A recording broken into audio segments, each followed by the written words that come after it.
More Moviedrome magic now on BBC2. Mark Cousins once again guides us through the brewing nightmare created by Bela Lugosi and Boris Karloff.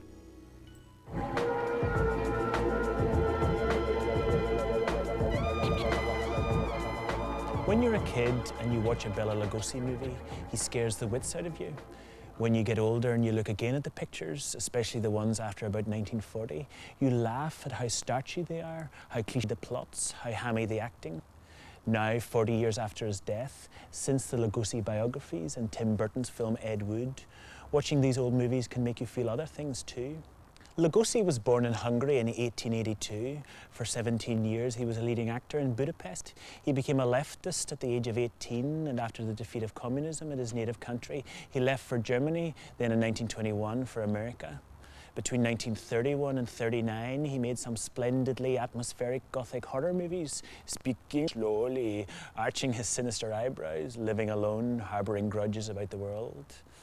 But Hollywood, as is its wont, exploited this quite dignified man, put him in poverty row pictures, endlessly repeated with awful plots and zero imagination, made him do interviews in coffins, and in one case even sent him to a premiere in the company of a gorilla.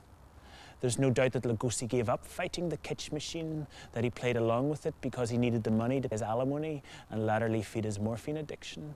But this educated, politically aware Middle European found himself demeaned in the sun.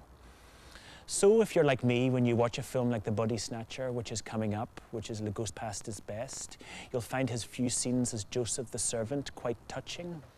What the devil are you doing, sneaking about like a redskin? Make a little noise, man. Let people know you're about. Yes, Doctor, yes. Otherwise, I might get the idea you're trying to spy on me. His home country, Hungary, had by late 1944, when the film was shot, been pro-Nazi and anti-Semitic, and then so-called liberated by the Soviets. The historyless Californian sun where Lugosi lived must have seemed a world away from the rape of his homeland. The main influence on The Bodysnatcher was not Lugosi, of course, but its 41-year-old Russian-born producer, Val Lewton. He completely rewrote the script by Philip MacDonald, who'd adapted Rebecca for Hitchcock.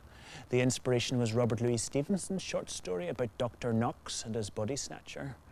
Lewton, who is called Carlos Keith in the film's screenplay credit, was a wordy man.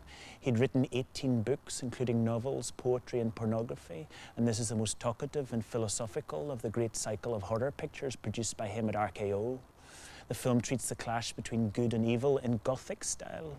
What's also strong in Lewton's script is the class conflict between Boris Karloff's chip-on-his-shoulder Bodysnatcher and Henry Daniels' gentleman doctor.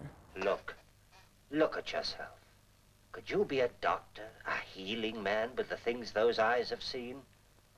There's a lot of knowledge in those eyes, but no understanding. There's a lot to say about this strange wee film. Its ending is beautiful, stormy and pitch black. Its sometimes gorgeous visual design is by Walter Kaler, who did Hitchcock's Notorious and Orson Welles' Magnificent Ambersons. The lead actor, Henry Daniel, was in Camille with Garbo, The Philadelphia Story, Jane Eyre, Wilder's Witness for the Prosecution, and My Fair Lady. And the film's portrait of Edinburgh, this very city, is a fascinating mix of angels and devils.